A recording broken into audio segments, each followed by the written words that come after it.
Alright, guys. We're continuing our One Piece series. It's been a minute since the last one. If you don't know, we're doing a Yonko series where we make a cocktail based on the different Yonko or the different emperors in One Piece. Because Yonko means four Yonko, and we're going past 4.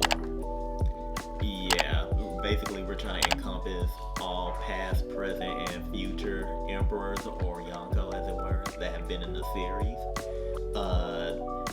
Basically, if you guys don't know, we start this because the series in and of itself is on its final legs. It'll be ending in the Next 20 years. Yeah, So, so hop on that train now. the final chapter. So you guys get started, and we'll see you in 4 years. But the first one we did was Shanks. You know, I told my thoughts on him, then I made the drink.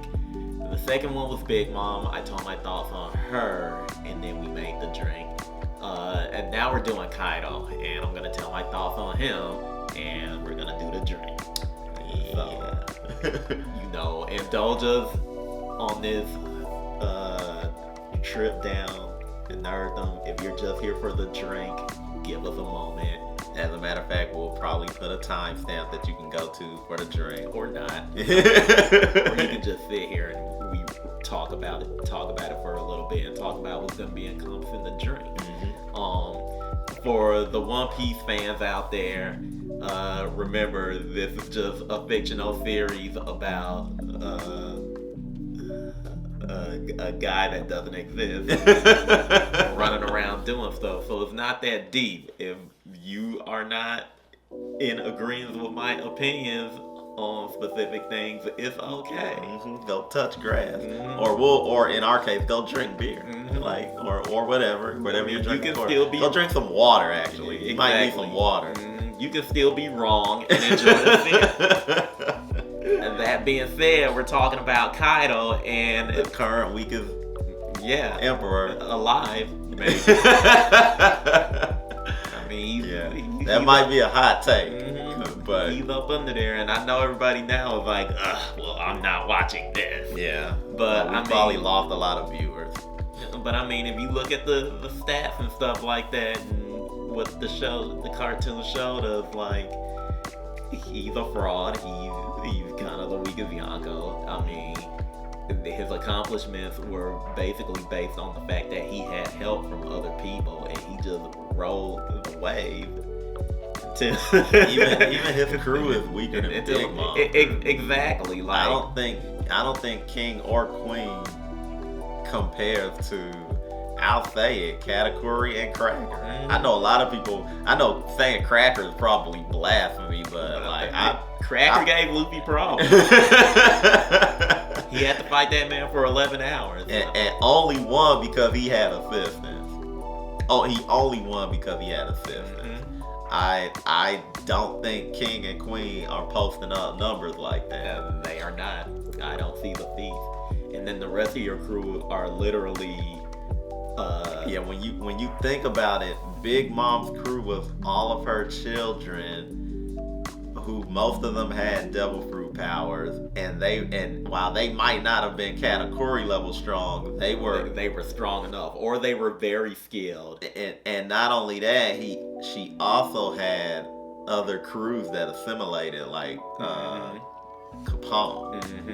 And they all have various skills and abilities and assets to, lend to her campaign for world domination, or whatever the fuck this story is about. Kaido literally had King, Queen, Jack, and Jack was a loser. And the numbers, those monsters who did nothing, and all of his subordinates that had eaten that were literally homeless people or drug addicts, or they were homeless or drug addicts or emaciated because they didn't have fucking food because you beat them to death. and then prohibited sword fighting and sword play from the country for 20 years. And then you gave them fake devil fruits that either did not give you a power, and you just could not swim. or actually made you weaker. Exactly. So, like, when you compare that to fully competent and fully capable Big Mom pirate subordinates, like, to me, there's no contest. Exactly. And then I also gotta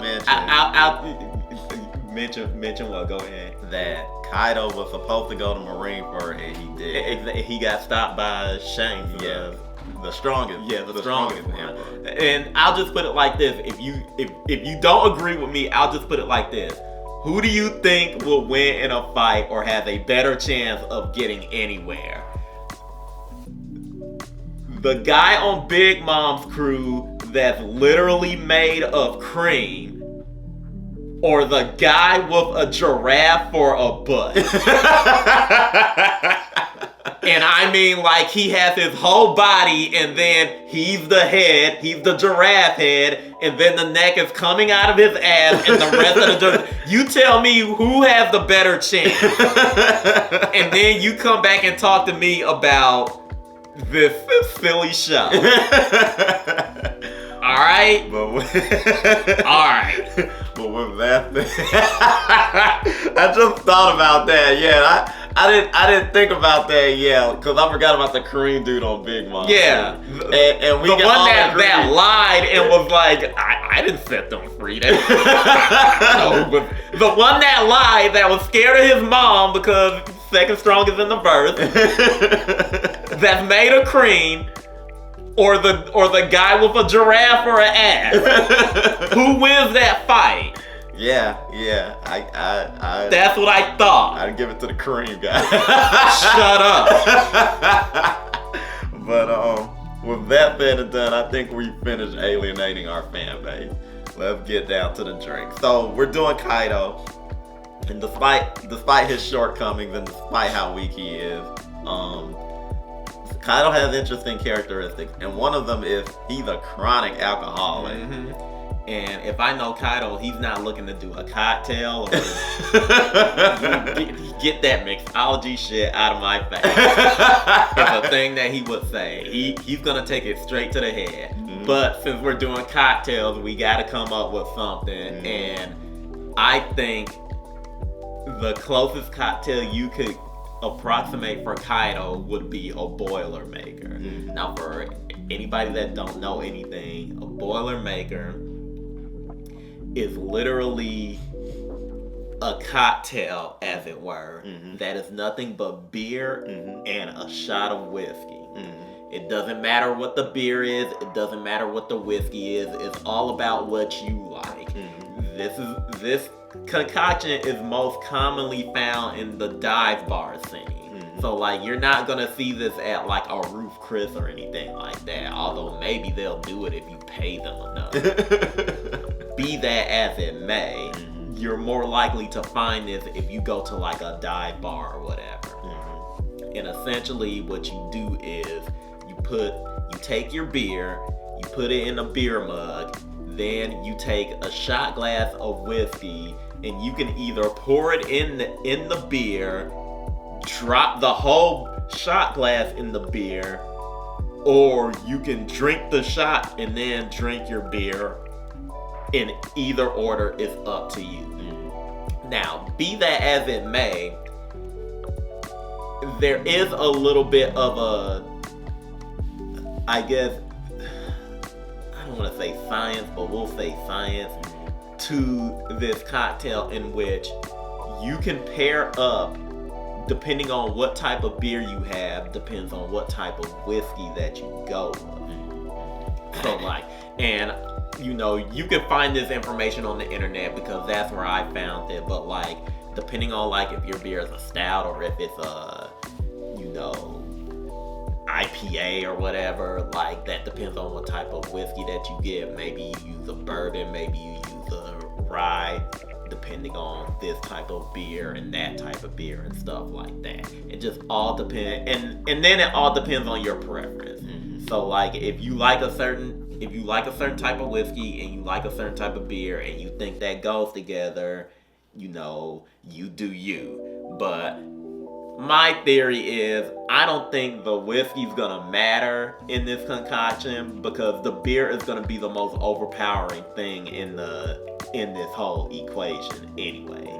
That being said, we're gonna attempt to do something unique and different with this. Now, it's worth noting that Kaido is seen exclusively drinking sake in the show and the manga. Yeah, but in Japan, sake can also just mean alcohol. exactly. Period. So take that as you will. It's muddled, but I mean, it's whatever.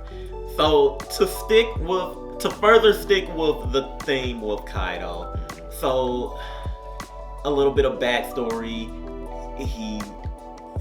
We don't really know much about him other than the snippets that we're given, but like one day he just appeared in this country called Wano and said, well, Wano is mine. I'm taking it over.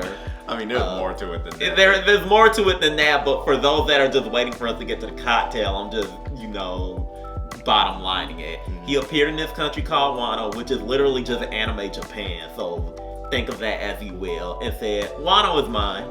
I'm taking it over. And he just did that for 20 plus years. And no one in Wano could beat his ass and say no. Plus there was one guy. Oh yeah. And he had help to beat him. And then he was all like, well, I feel bad for that, so I'll kill the person that helped me, but I'll still reap the benefits. I'm not gonna give him a do-over. Yeah. Cream guy versus giraffe guy. Yeah, with that said, Wano's Anime Japan, we're doing a Boilermaker. We need beer, so I figure a Japanese beer would be appropriate. And we're using Asahi Breweries Limited. It's super dry. Brewed with precision to very high quality standards under the supervision of Japanese master brewers. Our advanced brewing techniques deliver a dry, crisp taste and quick, clean finish. We call it Karakuchi taste. It's also noted that this is a product of Italy, so maybe they do it. It says under the supervision of Japanese master brewers, so it's probably brewed in Italy, but the Japanese brewed. Well, Kaido's not really from Wano. so it all fits. Okay. Brewed to Asahi Super Dry is brewed to the authentic Japanese recipe to deliver its dry, crisp taste and quick, clean finish that complements all occasions. This distinctive dry taste is known as Karakuchi, a taste we're dedicated to mastering by using only the finest ingredients and continuously advancing our brewing technology.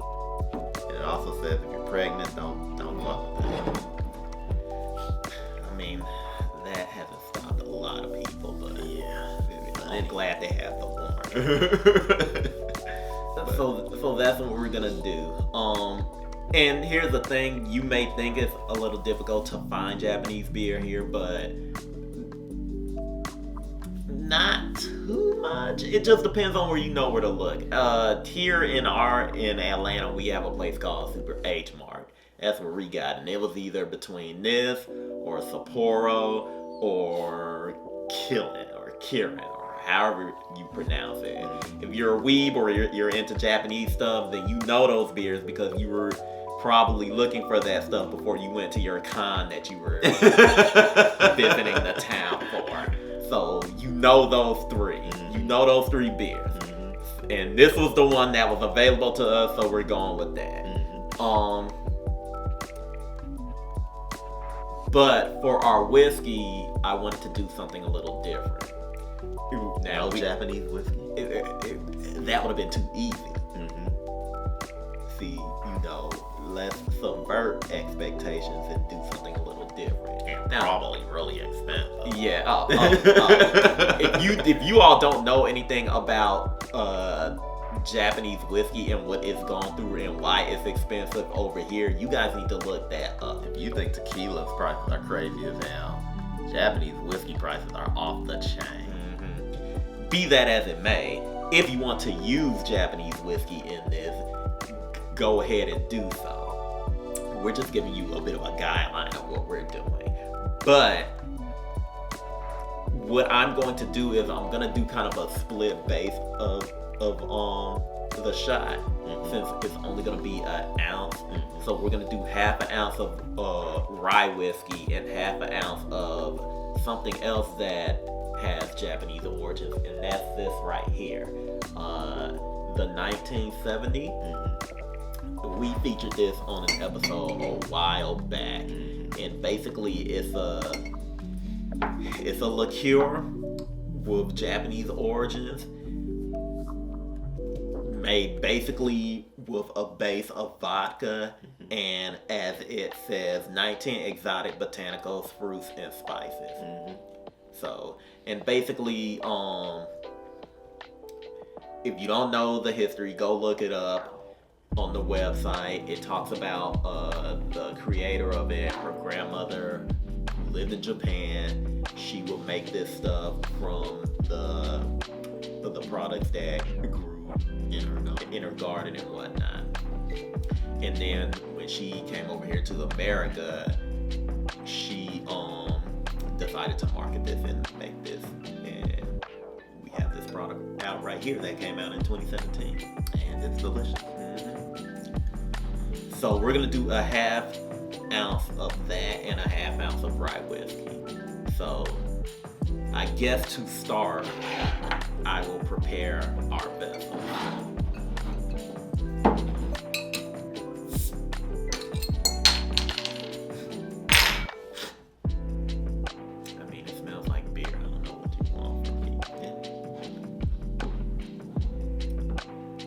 A little bit of education, guys. When you're pouring your beer or anything carbonated like that, tilt your glass and go slowly so that it doesn't fizz up at the top. Like so. You like that, don't you? Looks good.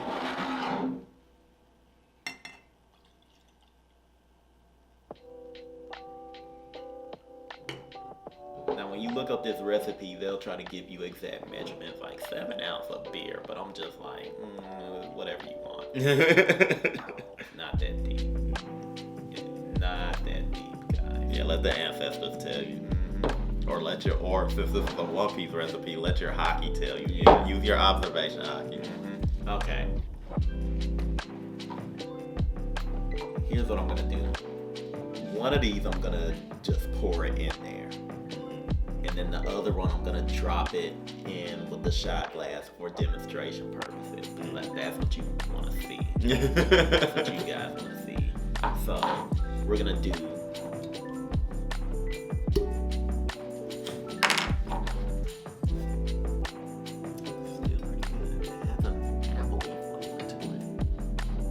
A half ounce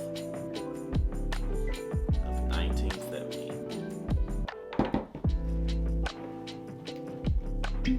And a half ounce of rye whiskey. We're using Uncle Nearest because that's what I have. And it's pretty good. You guys should try it.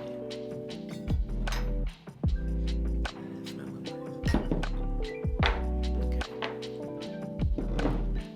And now for the next one, I'll let you have this.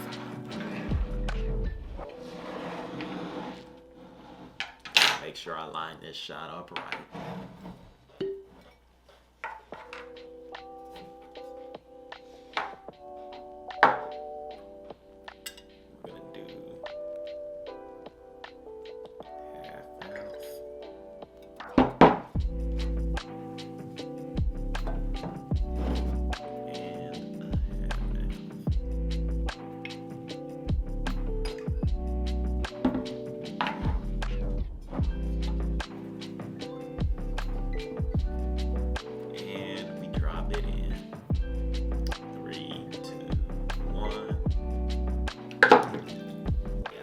That's why I don't like doing that.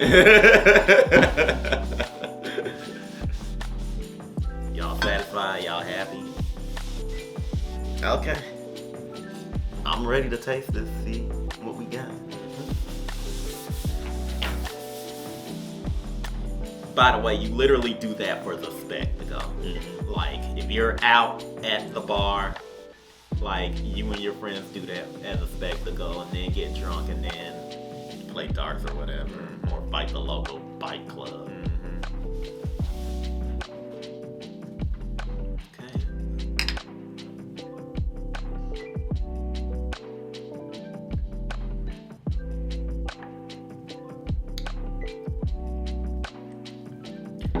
Not bad. The Uncle Nearest takes over though. Really? Mm-hmm. At least for me. I'm getting mostly the beer, but I do get a sweet undertone to it because of the 1970. I taste the 1970 in there, but I'm getting mostly Uncle Nearest.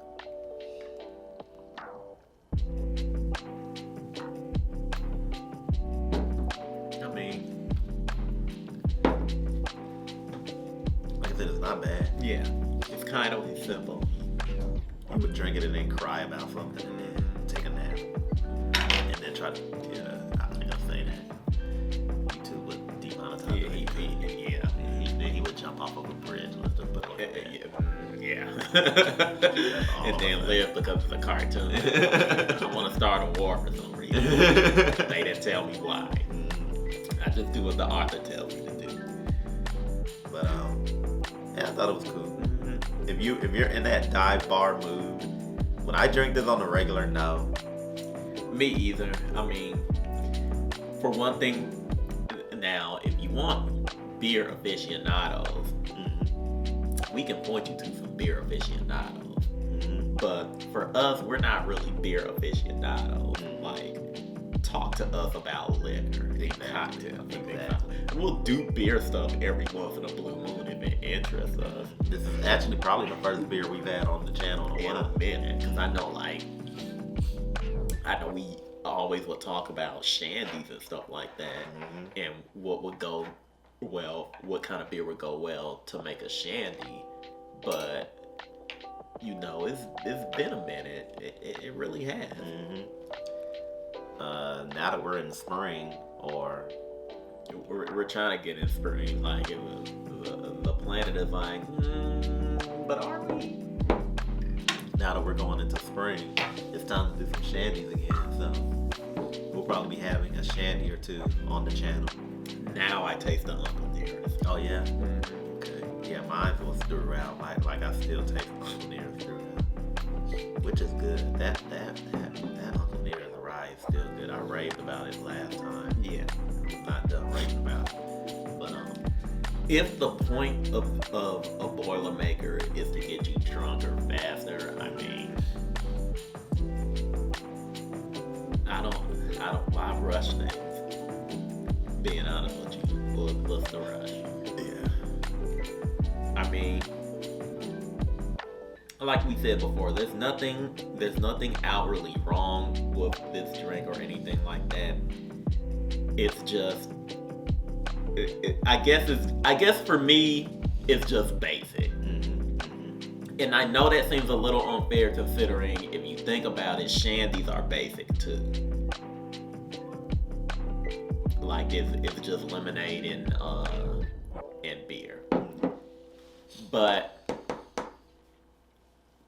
I don't know.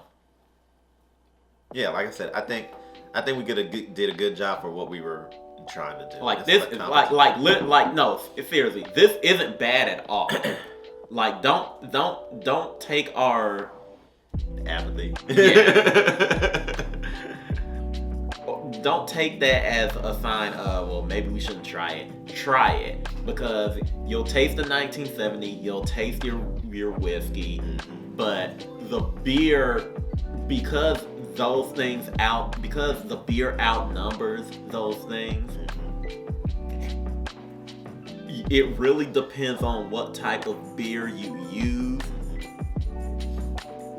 that will determine what overall flavor you want to have that's blended with your whiskey and your 1970. And if you like the flavor of Asahi, is that what it's called? No. If you like that flavor, or if you like the Killing or the Sapporo, go with one of those. just that don't expect to drink this so that you can get super drunk. I mean, you should probably be drinking for the flavor anyway. Can't tell people how to drink. Yeah, but like, just don't drink and drive, and then complain about it if the police pull you over. Yeah. But yeah, pretty good. Especially when you're tasting that Uncle Nearest. That makes it better for me. But with that said and done, that will do it for this episode of Drink Tales. Be sure to like and subscribe. Check out all content coming to the channel. Also check us out on Instagram. Check us out on Twitter. Check us out on Facebook. We got a lot of stuff coming up in the future. And gonna be hitting the road again soon. Yeah, like soon. Yeah, like soon. Like maybe next episode soon. And we won't tell you what it is. Yeah, we won't tell you what it is, but there are some clues. We put some clues around. You know. But that do it for this episode, and until next time, everybody,